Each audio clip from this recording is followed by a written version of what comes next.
അസ്സലാമു അലൈക്കും വറഹ്മത്തുള്ളാഹി. അൽഹംദുലില്ലാഹ് വസ്സലാത്തു വസ്സലാമു അലാ അഷ്റഫി റസൂലില്ലാഹ് വഅലാ ആലിഹി വഅസ്ഹാബിഹി അജ്മഈൻ. അമ്മാ ബഅദ്.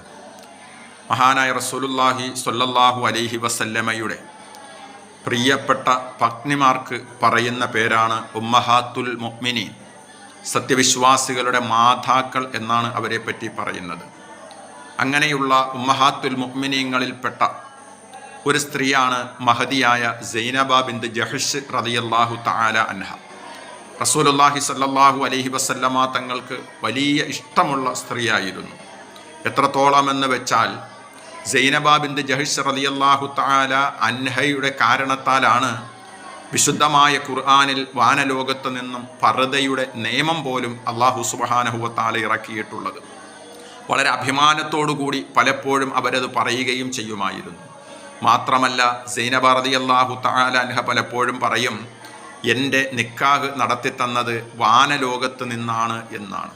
അപ്പോൾ അത്രത്തോളം വളരെ പ്രാധാന്യമുള്ള ഒരു പത്നിയായിരുന്നു സൈനബ ബിൻത് ജഹ്ഷ് റളിയല്ലാഹു തആല അൻഹ.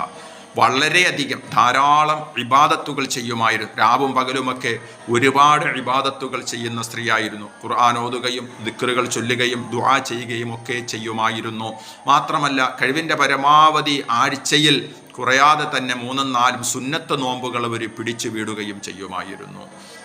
അതിലൊക്കെ ഉപരി അവരുടെ ഏറ്റവും വലിയ ഒരു ഗുണമായിരുന്നു സാധുക്കളെ സഹായിക്കുക എന്നുള്ളത്. മദീനയിലെ പാവങ്ങളെ, അഗതികളെ, അനാഥരെ, അതുപോലെ തന്നെ ഇല്ലാത്തവരെ ഒക്കെ സഹായിക്കുവാൻ മഹദി അവർകൾ വളരെ മുൻനിരയിലായിരുന്നു. എത്രത്തോളം എന്ന് വെച്ചാൽ പ്രിയപ്പെട്ട സൈനബ ബിൻത് ജഹ്ഷ് റളിയല്ലാഹു തആല അൻഹ മരണപ്പെട്ട ദിവസം മദീനയിലെ സാധുക്കൾ വല്ലാതെ ദുഃഖിക്കുകയും പ്രയാസപ്പെടുകയും പലരും പൊട്ടിക്കരയുകയും ചെയ്തു. ഇനി ഞങ്ങളെ സഹായിക്കാൻ ആരുണ്ട്? ഇനി ഞങ്ങളുടെ വേദനകളും പ്രയാസങ്ങളും ഇറക്കി വെക്കുവാനും അതിന് പരിഹാരം കാണാനും ഞങ്ങൾക്ക് ആരുണ്ട് എന്ന് പറഞ്ഞിട്ട് പാവപ്പെട്ട മദീനയിലെ സാധുക്കളായ ആളുകൾ വല്ലാത്ത ദുഃഖത്തിലായി എന്നാണ് മഹദി അവരുടെ വഫാത്തിൻ്റെ ദിവസം. ഒരിക്കൽ റസൂലുള്ളാഹി സ്വല്ലല്ലാഹു അലൈഹി വസല്ലമ തങ്ങൾ പത്നിമാരെല്ലാവരും കൂടി ഇരിക്കുന്ന സന്ദർഭത്തിൽ നബി സല്ലല്ലാഹു അലൈഹി വസല്ലം പറഞ്ഞു, ഞാൻ വഫാത്തായി കഴിഞ്ഞാൽ ആദ്യമായി എന്നിലേക്ക് വന്നു ചേരുന്നത് നിങ്ങളുടെ കൂട്ടത്തിൽ കൈ നീളമുള്ളവരായിരിക്കും എന്ന് പറഞ്ഞു. അവിടെ ആയിഷ റളിയല്ലാഹു അൻഹയുണ്ട്, ഹഫ്സ റളിയല്ലാഹു തആല അൻഹയുണ്ട്. അങ്ങനെ മറ്റ് പല പത്നിമാരും ഇരിക്കുന്ന കൂട്ടത്തിലാണ് റസൂലുള്ളാഹി സ്വല്ലല്ലാഹു അലൈഹി വസല്ലമ തങ്ങൾ ഇങ്ങനെ പറഞ്ഞത്. അങ്ങനെ ഓരോരുത്തരും അവരവരുടെ കൈകൾ അളന്ന് നോക്കി ആരുടെ കൈക്കാണ് നീളം കൂടുതലെന്ന്. പക്ഷേ മുത്തുനബി സ്വല്ലല്ലാഹു അലൈഹി വസല്ലം പറഞ്ഞതിൻ്റെ പൊരുള് പിന്നീടാണ് അവർക്ക് പിടികിട്ടിയത്. ഏറ്റവും കൂടുതൽ കൈ നീളമുള്ള സ്ത്രീ എന്ന് നബി തങ്ങൾ പറഞ്ഞത് ഏറ്റവും കൂടുതൽ ധർമ്മം ചെയ്യുന്നവർ എന്നാണ്. അത് സൈനബ ബിൻത് ജഹ്ഷ് റളിയല്ലാഹു തആല അൻഹയായിരുന്നു.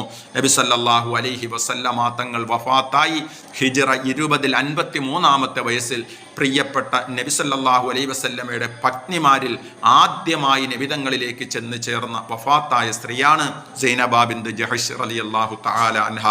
അമീറുൽ മുഅ്മിനീൻ ഉമറുൽ ഫാറൂഖ് റളിയല്ലാഹു തആല അൻഹുവാണ് സൈനബ റളിയല്ലാഹു അൻഹയുടെ മയ്യിത്ത് നമസ്കാരത്തിന് ഇമാമത്ത് നിന്നത്. പ്രിയമുള്ളവരെ, അത്രത്തോളം വലിയ മഹത്വമുള്ള നബിതങ്ങളുടെ പത്നിയായിരുന്നു സൈനബ ബിൻത് ജഹ്ഷ് റളിയല്ലാഹു തആല അൻഹ. അവരോടൊപ്പം നാളെ സ്വർഗത്തിൽ എത്തിച്ചേരാൻ അള്ളാഹു നമുക്കും തൗഫീക്ക് നൽകുമാറാകട്ടെ. അവർ കാട്ടിത്തന്ന വഴിത്താരയിലൂടെ അവർ കാണിച്ചു തന്ന ആ സദ്ഗുണങ്ങൾ അതെല്ലാം നമ്മുടെ ജീവിതത്തിലും ഉണ്ടാക്കിയെടുക്കാൻ നമുക്ക് കഴിയണം. തീർച്ചയായിട്ടും ഈ ഹദീസ്, ഈ അറിവ് നിങ്ങൾക്ക് ഇഷ്ടമായെങ്കിൽ നിങ്ങളുടെ വേണ്ടപ്പെട്ടവരിലേക്ക് കൂടി ഇതിനെ ഷെയർ ചെയ്ത് കൊടുക്കുക. കൃത്യമായിട്ടും ഈ ചാനൽ നിങ്ങൾ ഇതുവരെയും സബ്സ്ക്രൈബ് ചെയ്തിട്ടില്ലെങ്കിൽ സബ്സ്ക്രൈബ് കൂടി ചെയ്യുകയും നിങ്ങൾ ഓരോരുത്തരും നിങ്ങളുടെ അഭിപ്രായങ്ങളും ദുആ വസിയ്യത്തുകളും കമൻറ്റ് ബോക്സിൽ അറിയിക്കുക.